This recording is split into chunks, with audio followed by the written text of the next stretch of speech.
Trans Chat with Christiana. Real people, real lives, real talk.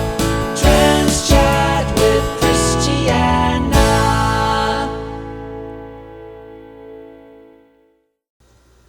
So, again, how are you this evening over there, the night, Yeah, night? I'm pretty good, Christi.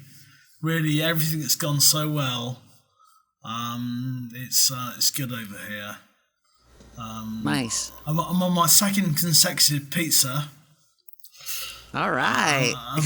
I'm feeding myself up, Nice. but I think I need to because I've lost a lot of weight, and I need to do a lot of healing up physically. So I've got this craving for pizza. Fortunately, Willie, the Italian pizza outlet, immediately opposite the hotel, Nice. has been open for business. So Marci has been open for business as well. So Oh, that's awesome. You really do look good. It's like each day, I see you look that much better. And like compared to this time last week, wow. yeah, it's amazing, really. The hair is hiding a few bruises, but I am making a very rapid recovery. You are. You look you look nice, and you look like you're, bright-eyed and feeling pretty good. Do you feel pretty good? I feel great. I feel really, really good. Really deep down, I feel good. Yeah. Well, physically, how's your body coming on? Do you still have like soreness and spots and whatnot, or are you starting to feel pretty healed up? I'm kind of halfway there, really. Down below is sore, but it's certainly not uncomfortable. The dilation's a bit of it's a bit sore when I dilate. I can imagine. But that's gradually getting better. So I dilated totally on my own this morning or this afternoon. So I'm starting to do that more. So I'll be dilating for 3 months in all. Quite regularly. I'm not sure if it tails off much after that. I think it does. It's pretty good. There are some Awesome. there's some problems out here. There's been some rioting. In Bangkok, there's been some young people who were protesting at the government, and it's sad really because the government are cracking down quite hard on them. What are they protesting? Go Prime Minister, go Prime Minister. It's all tied up with the monarchy and the heavy response, and the COVID's had a hit on the economy. So the prospects for the younger people aren't so good. And it's just frustration at being a bit of a draconian, monarchist-led establishment, really. But I think that people are being hurt. But it's also stopping me get to my dental work as well. I still need to get to the dentist for another 5 times. I've been stopped once, but I'm just keeping all my fingers crossed that I'll still be able to get there. But they have closed the parts of the city where I needed to get to once because of the potential rioting. I'm just praying no one else gets hurt. Yeah, that must be a little scary. But it's a big ask because yeah, things are a little bit, yeah, it's a bit tough out here. I'm having a wonderful time out here. I've had my thing. I don't want to say they tried to persuade me to have a liposuction, and I thought no, I've done enough now. In terms of big operations. Where would they take? Where would they take from? Well, I mean, because it's not like you're overweight.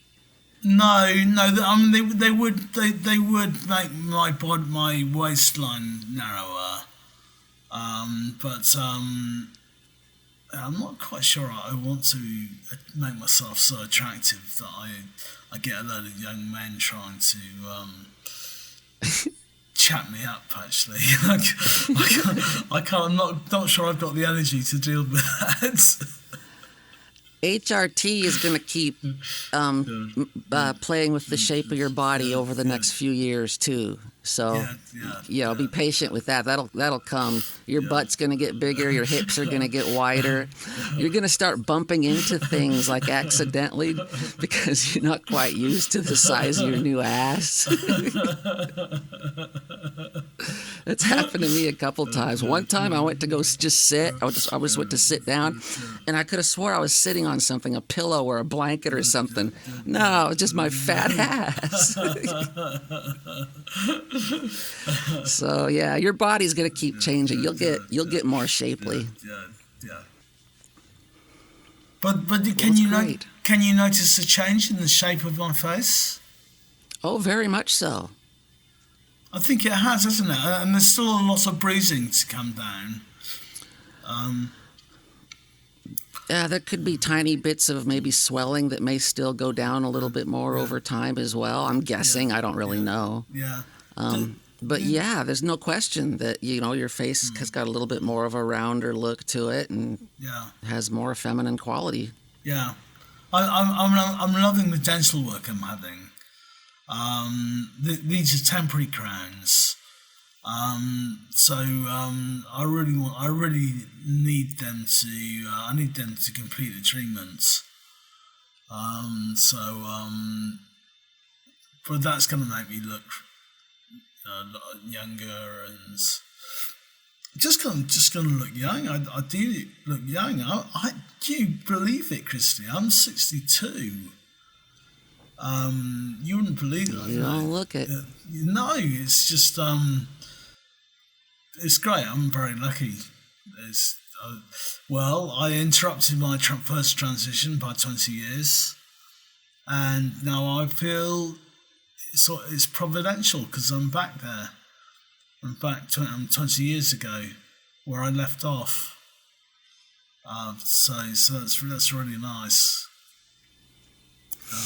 Awesome. And I feel, my outlook and my feelings and my outlook and my whole approach are young. I always was young. I always was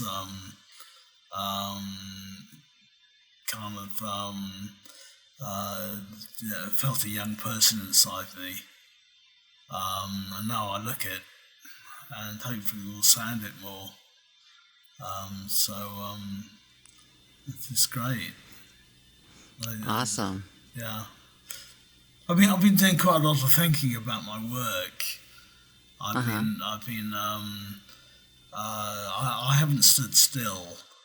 As I've been changing and feeling good, I've been dealing with the transition. The 2 years transition has all been at work, and it's been pretty tough. And there have been some things that have happened which I want to resolve and to put right. Blame on both sides, really. I haven't deliberately done anything which I thought was wrong, but I think I can perceive now that I come across in a way which might have rubbed one or two people up, and now I've had a long break now, and I've still got another 3.5 weeks, and I've got the opportunity to and the energy now to and the outlook to really heal things up and to really get back in there and work hard and with a new approach. So Nice. so that's a really nice feeling to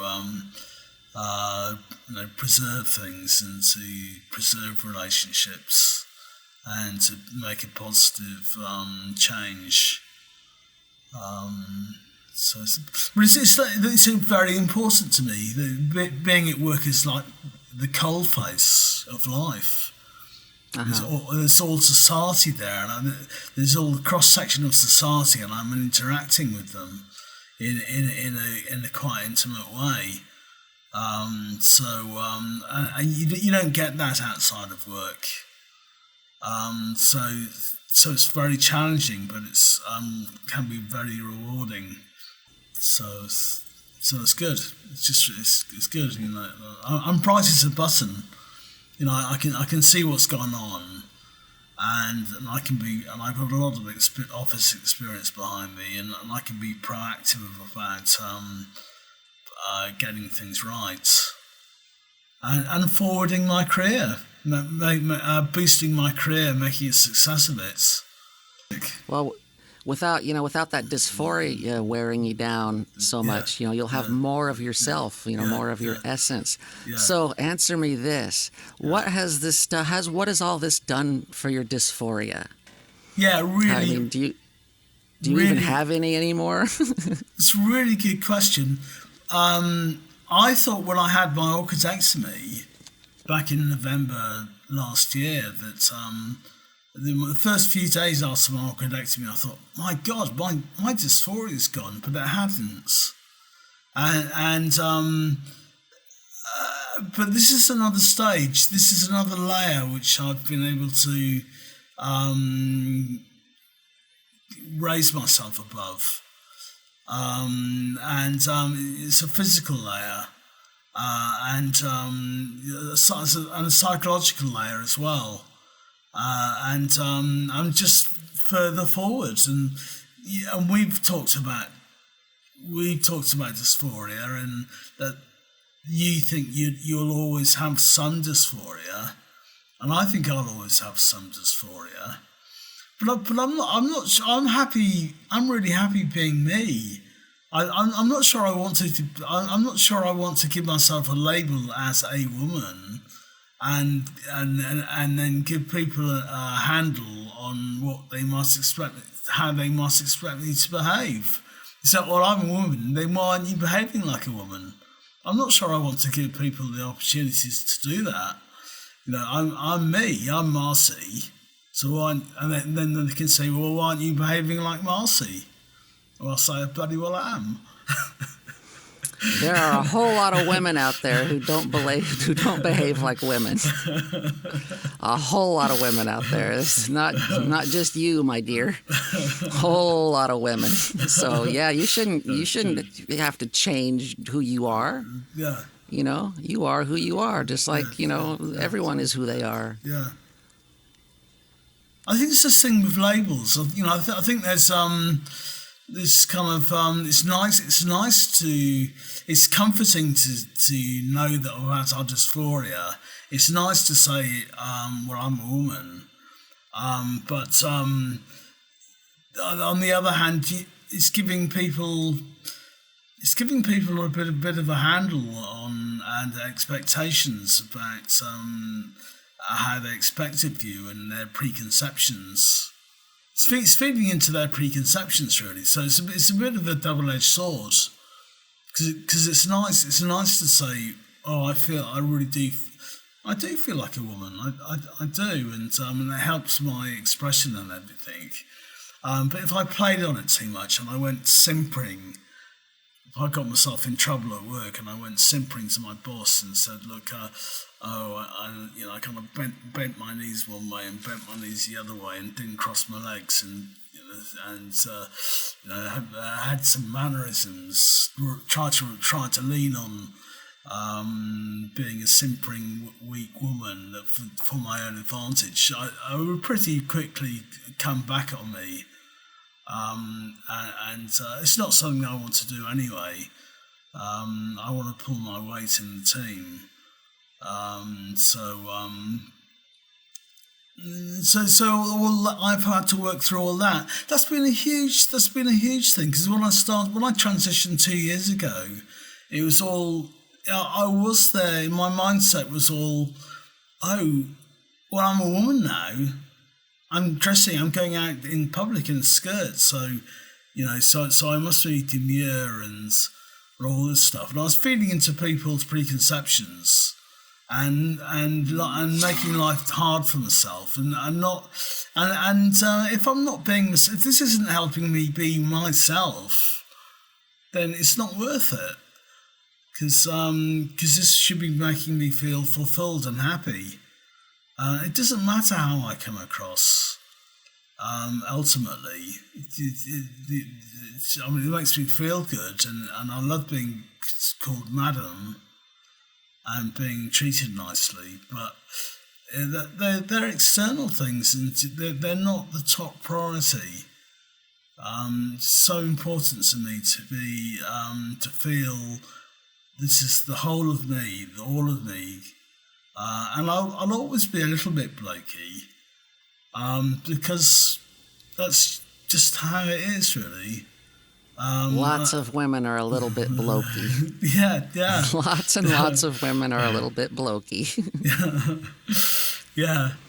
So I don't have those hang-ups now. I'm tougher and more thick-skinned. And it's just really good. I'm free to, I'm a nice person. My intentions are good. I want to make a positive difference in the world. And I'm free to do that. I'll vouch for that. Thanks, Christi. Yeah. So that's total success. So I don't know how much I've scored out of 10, but I feel the transition's been. It's only been 2 years in, and I'm feeling everything's coming together, and it's been brilliant. So you girls out there. You have trust in yourself, have faith in yourself, believe in yourself, and the journey's hard, but it's worth it. Amen. Words of wisdom. Words of wisdom.